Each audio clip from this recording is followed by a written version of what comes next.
de las dos orillas, candombe en el alma brilla, Hola, buen día, Sí, confiesa su tanto tiempo, vida entera Alejandrina, ¿cómo estás? en mil qué maneras, alegría verte, qué alegría verte.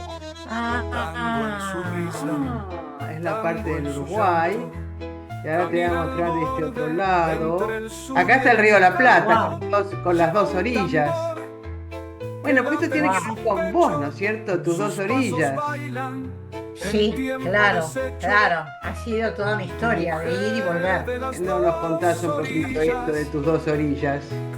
Te candombe cuento en con el mucho gusto. alma La historia brilla, familiar nuestra es muy confiesa especial. Bueno, su la historia vida de las dos entera orillas es porque, en que mil empieza con mi maneras, abuelo, que era periodista acá en tango en Uruguay, su risa, y tango en su y llanto, publicista, muy, camina muy al conocido, muy borde reconocido, entre el sur y y el era encanto, blanco. Acá hubo una lleva guerra un civil entre tambor blancos y que late colorados. en su pecho, Este, los sus blancos más pasos proclives a la bailan en Argentina, fue un tiempo partido fundado deshecho. por Oribe, un lugarteniente de Rosas, Mujer de las y dos los colorados orillas, más cercanos a Brasil.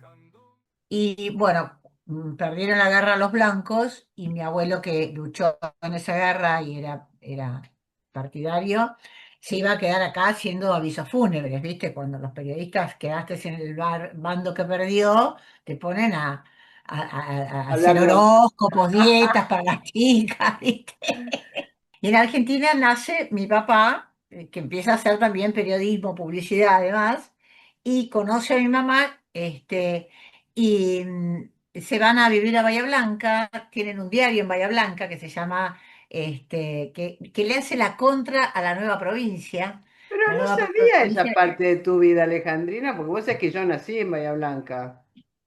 Y viví ahí ¿cómo? hasta que yo nací en Bahía Sí, Blanca y viví vos- ahí hasta que me vine a Buenos Aires, hasta que me recibí, debería tener 20 y pico de años, no me acuerdo cuántos.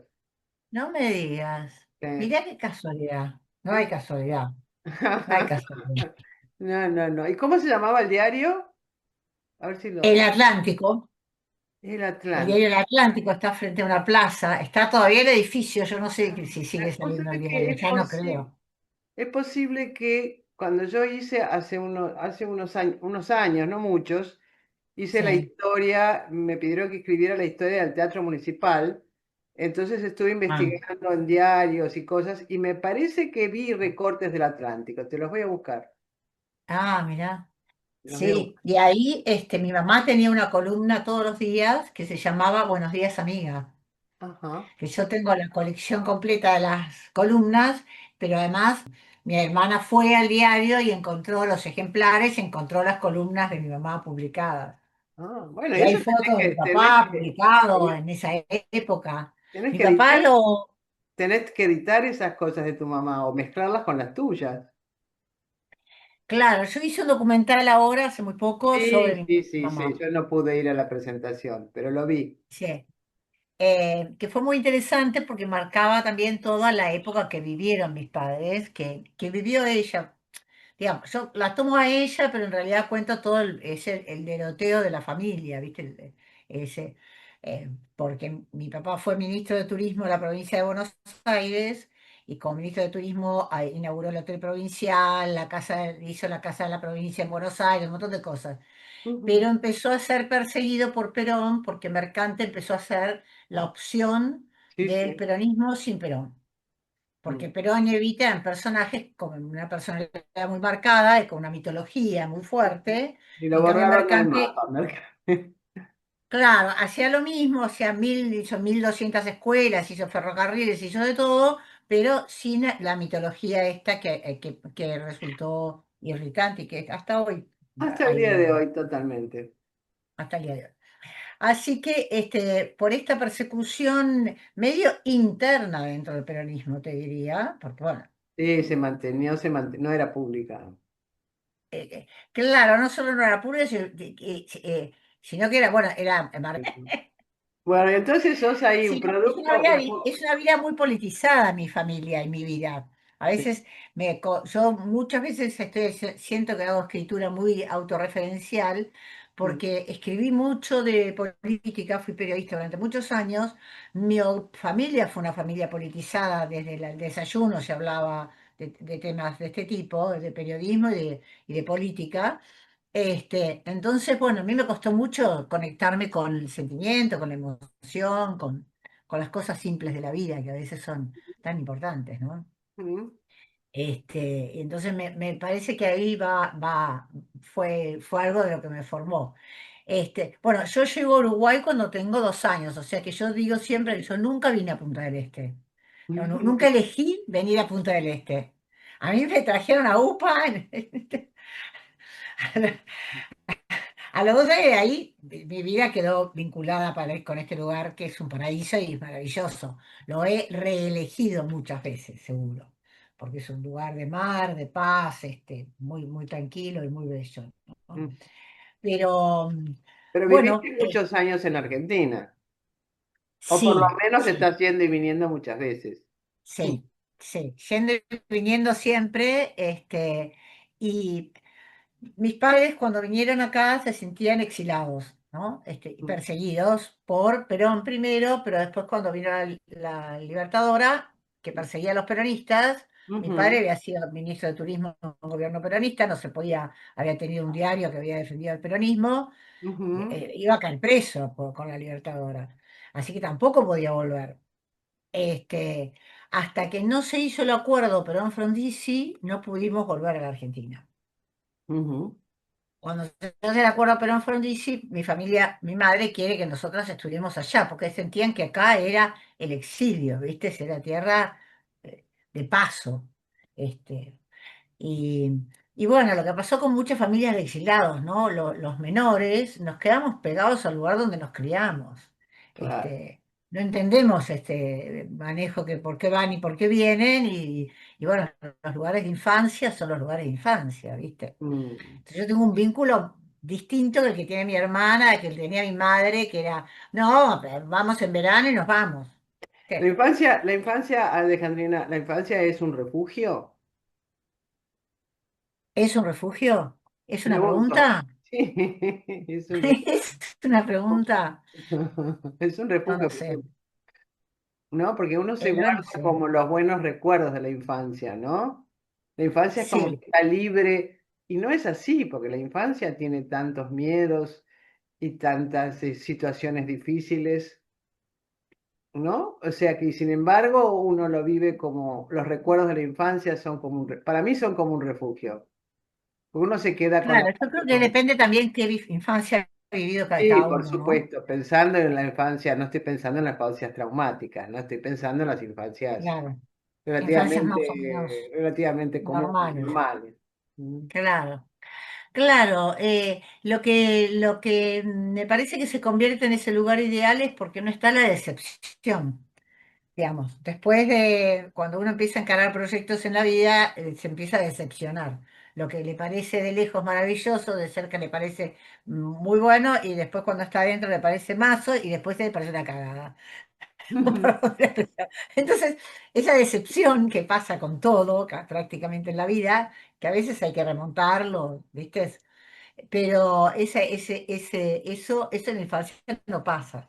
Me parece que quedamos con las bolitas lindas del árbol de Navidad, ¿no? No, no, todavía no. ¿Cómo llevas los mandatos de esta familia tan particular? ¿Cómo llevas los mandatos que has heredado de esta familia?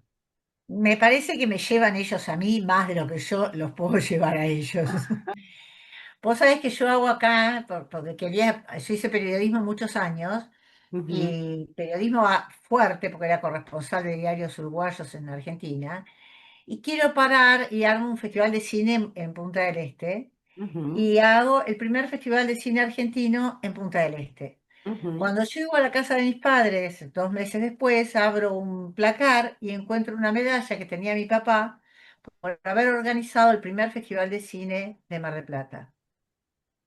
Entonces yo no había visto esa medalla. Mi padre jamás había hablado de eso, porque, viste, O tal él vez era sí. director del arte provincial, participó de la comisión, por supuesto, de organización del festival, pero, viste, no era un tema de su vida, viste. Y sin Ajá. embargo, es como que. uno va recogiendo cosas de ellos sin darse cuenta, ¿no? Sí, Y totalmente. bueno, mi abuelo se exiló de Uruguay a la Argentina, mi papá se exiló de la Argentina al Uruguay y yo me exilé estando en Argentina a España Ujú, en el 76 de dictadura. Exilios voluntarios en todos los casos, ujú, exilios por la presión ambiente, no porque tuviéramos un exilio que nos hubieran metido presos y nos dieran la opción del exilio, ¿no? Sino que voluntariamente las situaciones eran tan graves y tan dramáticas que nos fuimos. Ahora, eso es un ujú. mandato, eso es una herencia. Por eso los mandatos son difíciles. Y ahora yo estoy lidiando, sí, yo creo. Mi madre siempre pensó que el periodismo era frívolo y Ajá, que lo importante era ser escritor. mira. Y yo a esta altura, cuando ya hice la carrera de periodismo, hice festivales de cine, hice toda una carrera muy, muy gozosa y muy buena en general, estoy luchando por publicar y por escribir con todas las dudas que vos ya conocés. Y Ujú, creo, el otro día estaba pensando justamente que el mandato de mi madre, de que lo serio es ser escritor, importante ser escritor, es lo que me está pesando tanto para poder soltar amarras y escribir lo que me dé la gana, porque me encanta escribir, te diría como un periodismo de mi alrededor, bueno, un acá periodismo. tenemos, ¿qué es esto? Esa es Las una mil y imagen una. muy linda que Las hizo mil un y una. dibujante. Las mil y una, es la tapa del libro, el dibujo de tapa del libro, este, se llama Las Mil y Una, porque hay un cuento, un relato, son breves, relatos breves, un relato en donde dice que la gente suele decir, yo soy así, yo soy asá, yo soy asá, yo soy asá. Y yo soy según la hora, qué día de la semana me preguntás, qué fecha del año. En verano soy una persona libre que anda por la playa, en invierno soy seres diferentes.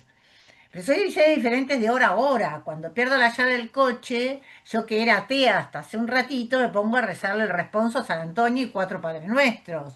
Y si no aparece la llave del coche, paso directamente a la macumba y le ato la cola al diablo y pongo un vaso de agua, un vaso boca abajo. Entonces, la firmeza de las ideas es muy relativa en la mayoría de la gente, por lo menos en mí. Digamos, creo que es como un atrevimiento. La otra vez leí una frase muy linda, como que la gente inteligente duda siempre y los necios y los que no saben están llenos de certezas. Mm.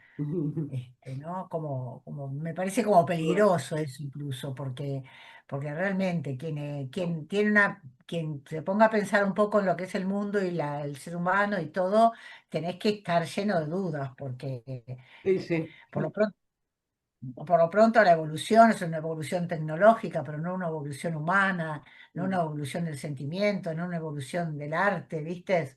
Entonces, ¿de qué evolución hablamos? En fin, me parece que tenemos muchos temas importantes para pensar y cuestionar. ¿Cuál es tu relación con Fontana Rosa?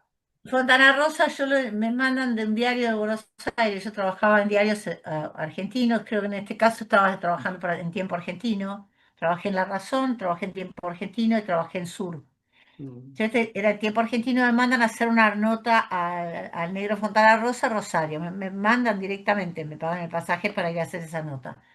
Y entonces lo entrevisto en el bar que todos conocen de Rosario, y él empieza a dibujar en las servilletas mientras que hacemos la entrevista. Entonces yo tengo las servilletas guardadas que están llenas de café, ¿viste? mm, Pues, apoyadas ahí en la mesa de café las limpié, las hice. Este es muy lindo, vamos Alejandrina todavía. Ahí lo tengo al lado de mi mesa de escritorio mm. para darme fuerzas, para darme fuerzas. A Bueno, veces y tu dan ganas de tirar libro, la chaqueta. tu libro, Las Mil y Una Alejandrinas. Contanos un poco de ese libro. Mira, es una recolección de columnas que yo publiqué en una revista pequeña que salía acá, que se llamaba 100%, un nombre bastante absurdo, Ujú. eh, porque tuvo un origen comercial al principio y después se convirtió en una revista de cultura, en donde publicaban notas de arte y notas los escritores locales, historiadores locales, y publicaban. Y yo hacía unas columnas más bien divertidas de humor y de autocrítica. No me gusta hacer el humor criticando a nadie, me autocritico yo, a tal punto la autocrítica que una vez en el pueblo, Maldonado, me para una señora y me dice: pero Alejandrina, vos sos una chica linda, te quiere todo el mundo, no te sientas tan mal. Eso tiene que ver sin duda con el género autobiográfico, ¿no? ¿Cuál es tu posición frente al género autobiográfico? Hay un viejo prejuicio en relación al género autobiográfico Sí, relacionado con el tema del narcisismo y todo ese tipo de cosas, y que a mí me parece que no son válidas, ¿no? O sea, no, lo que no quiero decir que no haya autobiografías que son narcisistas y superficiales, como todo, como hay novelas que son malas. y poemas espantosos. Claro, por Y eso. Hay, es decir, hay claro, claro, fotografías que son libros extraordinarios, extraordinarios. claro, claro, O sea claro. que, por eso te digo, la novela en sí misma tardó, qué sé yo, creo que 2 siglos y medio en instalarse, porque era el género menor.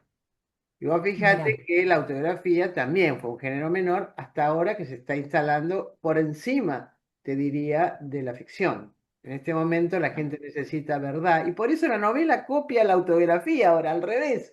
Y muchas novelas se escriben en primera persona para darle esa mira, sensación de cosa de autobiográfica. cercanía, de cosa cierta, Exactamente, es cierto, es claro, así.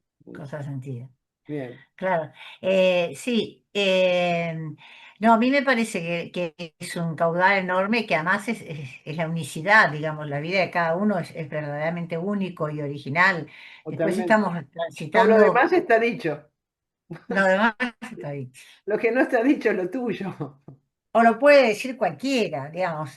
Sí, Yo la historia de un diario, hoy en día, además con internet y a mí me hubiera gustado hacer la historia de la publicidad en el Uruguay por la historia de que mi abuela era y publicista y mi papá era hacela, ¿qué periodista. esperás?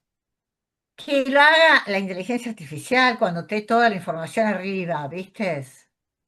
Porque, digo, la que yo siento que no puedo perder de hacer es la mía, mi Y bueno, historia. esa, hacela. ¿Qué esperás? En esa estoy haciendo una especie de segunda parte del libro con columnas, porque en las columnas que yo publiqué fueron columnas que yo tenía a mano, y Mm, dije: ya, que las quiero publicarlo, ¿viste? mm, Pero ahora después ordené todo lo que tenía publicado en ese estilo, ujú, y estoy agregándole muchas cosas que he escrito para talleres, contigo, en otras partes. ujú, Estoy agregando textos de talleres y textos míos que escribí hace muchos años y que de golpe les encuentro una revalorización, los veo de otra manera y me dan ganas de publicarlos. ujú, Entonces estoy pensando un segundo libro en donde no esté tan atado a las columnas de una publicación cultural, que está bueno, va a haber ujú. varias de esas, pero también otros textos míos. Este, Alejandrina, ¿por qué escribís? Porque francamente me parece que es una batalla contra la muerte la escritura.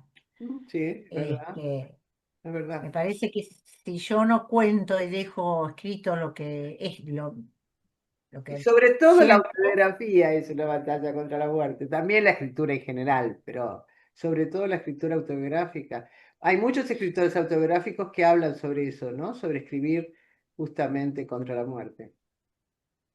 y la autobiografía tiene además, a mí me parece también un rescate, por lo menos en la experiencia que hice de haber hecho yo hice el documental sobre mi mamá, y el rescate de los seres queridos, digamos, que quedan, en este caso, en este documental, quedaron, Realmente, están si en no el éter, pero esa están. vida se pierde. Si no esa vida, la vida de tu mamá, se perdió. Bien, me parece, en el caso del documental, me pareció muy interesante meterme en estos pliegues que tiene la historia política argentina, tan especiales entre el peronismo, el antiperonismo, las idas y vueltas, los golpes militares, ¿viste? Eh, digamos, yo me meto bastante con esa historia de esos 50 60 años que son del 40 al 2000, Ujú, este, al regreso a la dictadura, después de Malvinas serían, ¿no? Hasta ahí. ujú. Me parece que es una historia muy, muy movida. Tengo algunos libros escritos sobre eso, pero tipo ensayos. Y los ensayos los siento que son más impersonales, que tal cual lo que te decía, como que los podría escribir otro o cualquiera. No En creas, no cambio, creas. ¿Vos leíste los ensayos autobiográficos de Natalia Ginzburg, por ejemplo? Y entrarían dentro de ese género, lo que se llamaría ensayo autobiográfico. a mí me reencuentra conmigo, me produce identidad, me hacen reír porque yo realmente me divierto bastante escribiendo. Mm, es- en muchos casos, en otros no tanto. Mi primera, uno de los enfoques más importantes que fue para mí fue, yo trabajé mucho con la cámara digo, mis ojos y mi cabeza hacia afuera. ujú. Trabajé mucho buscando la información exterior, la objetividad en lo posible, que nunca es muy, pero digamos, Un intento. buscando afuera. Y entonces yo dije, yo voy a dar vuelta a la cámara. Y voy a hacer esto mismo, este mismo recorrido de búsqueda de fuentes y de y de qué pasa adentro. Y bueno, y resultó muy interesante, surgieron cosas muy, muy, muy increíbles. O sea, que eran algunas cosas con mucha ficción, muy así surrealistas, te diría, que no era mi idea hacer ficción, era mi idea expresar una emoción, pero de golpe me la expresaba mejor la emoción, el sentir que había bichos que les caía baba por el medio de la casa, que para poder explicar mis miedos, para poder explicar esos temores inciertos que uno no sabe de dónde vienen ni cómo son, les di formas y me aparecieron un montón de bichos en el ropero, en la cama, abajo de la cama. Yo me acuerdo de un texto que escribiste, ¿te acordás cuando hicimos ese ejercicio de las ciudades imaginarias, siguiendo el texto de Italo Calvino? Y vos describiste una ciudad imaginaria muy loca. Mira, ¿No te acordás? no me acuerdo. Yo me acuerdo mucho de haber hecho, pero me acuerdo muchísimo de haber hecho contigo el de Cortázar, que yo Sí, soy hija de Cortázar, sí, que me emocionó mucho, porque a mí me gusta mucho Cortázar, y además el Cortázar es grandote y yo también soy, ¿viste? Y sí. además yo no lo entrevisté, pero cuando fue a Buenos Aires, y lo escribí leyendo y trabajando Cortázar contigo. Te lo voy a buscar y te lo voy a mandar. Ay, por favor, me parece encantado, me encanta la idea, me encanta la idea de seguir trabajando. ¿Qué escritores han influenciado en tu escritura o tu formación? A mí me han influenciado en mi formación talleres. Yo he hecho talleres acá en Uruguay con Lauro Marauda y ahora estoy haciendo con Rafael Cortusier. Y contigo, que fue un taller maravilloso. El taller contigo fue maravilloso, muy creativo y con un grupo de gente excelente. Porque es muy importante también, me parece, el grupo en el que el tallerista. Ujú. Me parece que el tallerista, y lo digo mirándote a la cara, ¿no? Digo, como que pienso en vos. No, no, tienen una humildad enorme, porque logra sacar su ego para poder valorar a sus alumnos y a cada uno en lo que tiene de valioso y estimularlo en esa línea. Entonces, ese ojo de guía maternal o de maestro no lo tiene todo el mundo. Este, Gracias por eso. Me lo seguro, decían seguro. Editora. cuando yo dirigía el programa cultural en barrios, me lo decía la gente que trabajaba conmigo. Me decía, vos sacás lo mejor de nosotros. Digo, yo era su jefa y me decían eso, yo no podía creer. Y la gente de los talleres me dice lo mismo, así que evidentemente tengo como Ese don, bueno, ese don. sí, la verdad que Es un don de gratifica. saber ver lo valioso de cada uno. A veces yo me acuerdo que en el grupo había alguien que a mí me sacaba de la cabeza, no me gustaba, me parecía un horror, y de golpe vos le decías un comentario y habías encontrado justo lo valioso, lo interesante, lo que había para desarrollar, ¿viste? Yo estaba peleada todavía con la manera de hablar o con, ¿viste? O con algo que había dicho, y de golpe, ¿viste? Ah, caramba, sí, Es, hay es- un, hay algo que hay rescatar. algo que Cariño, rescatar. ¿cómo te llevas con la tecnología y ahora con esta instalación que se ha dado en la cultura nuestra, por decirlo, llamarlo, para verlo nosotros desde esa perspectiva, la inteligencia artificial? Yo hago el uso precario de la inteligencia artificial, que es preguntarle que en vez de googlear en Wikipedia, preguntarle. Y preguntarle esas cosas cotidianas que Wikipedia no me va a contestar, como por ejemplo, cómo hago para aprender la calefacción de este coche, pum, foto, ¿viste? Y me explica. Cuando he intentado en la escritura, Ujú, me ha parecido bastante terrible. En mis cuentos, y creo que la mayoría de los relatos de autor, está no solo la historia personal, sino la historia social, ujú, la manera de hablar de este pueblo, la manera de decir las cosas, lo significativo que puede ser decir azul y amarillo en Argentina o negro y amarillo en Uruguay, como un símbolo de algo dentro de una estructura, la inteligencia no lo puede. Para hacer análisis de textos es brutal. mm. ¿Qué recomendarías a alguien que quiere escribir y no se anima? ¿Qué recomendaría? Por supuesto que vaya a un taller literario, porque vos ves a los compañeros que escriben y te parece que es fácil, te da sensación de fácil. Después cuando empezás a escribir te das cuenta que es difícil. Cuando empezás a escribir un poco más te das cuenta de lo más difícil que es.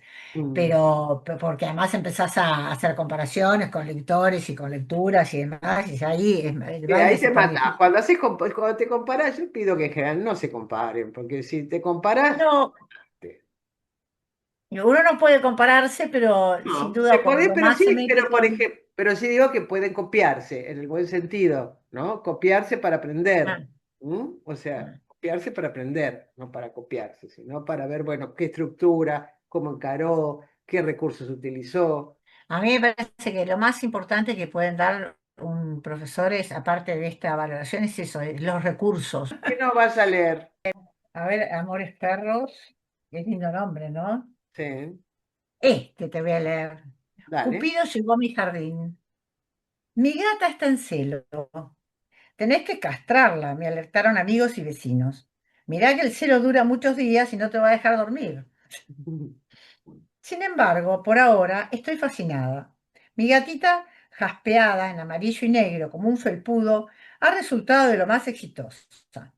El otro día, mientras tecleaba en mi computadora, la veo revolcándose en el suelo para aquí y para allá, acariciando las baldosas con sus mejillas y mirando hacia la ventana.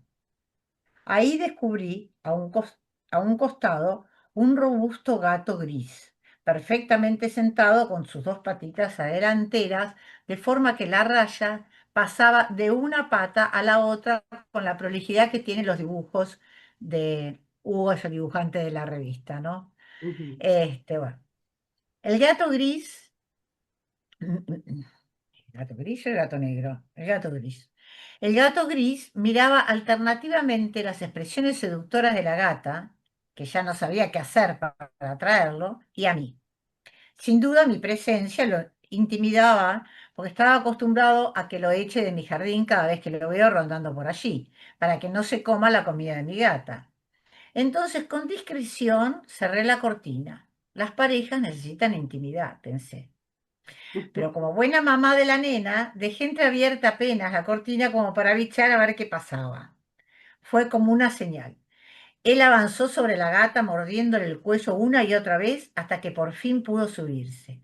Ambos buscaban el encuentro con frenesí, diría una novela de Corintellado, hasta que por fin se encontraron. La gata gimió tan hondo, tan profundo, tan doloroso y tan dulce que el sonido atravesó los cristales, subió por las ramas de los árboles, se introdujo en los balcones vecinos y llegó a golpear las campanas de la catedral que sintieron celos de su agudeza. Muy lindo. Entonces fue cuando empecé a pensar si la gente se queja por los gemidos no lo dejan dormir o por envidia. Sí, debe ser por envidia. Mi Ah, tesis, mi ah. tesis es que en las ciudades los sonidos de la noche que hablan de libertad y de amor se chocan contra las paredes, se distorsionan y penetran en los apacibles, sosegados y, por qué no, dominados vecinos, como un escalofriante llamado a volver a ser lo que fuimos, seres en libertad. Me fui me fui en estas elucubraciones y cuando volví a mirar por la ventana, la gata lo estaba echando al gato como enojada. Me parece muy bien, me dije, como si mi amiga gata podría importarle algo mis opiniones. A mí no me gustan nada los gatos grises, pensé yo. Pero a la nena le gusta un gato negro con pechera blanca, grande y peludo, que se pasea de vez en cuando por los muros de mi jardín, con estilo elegante y porte digno y orgulloso.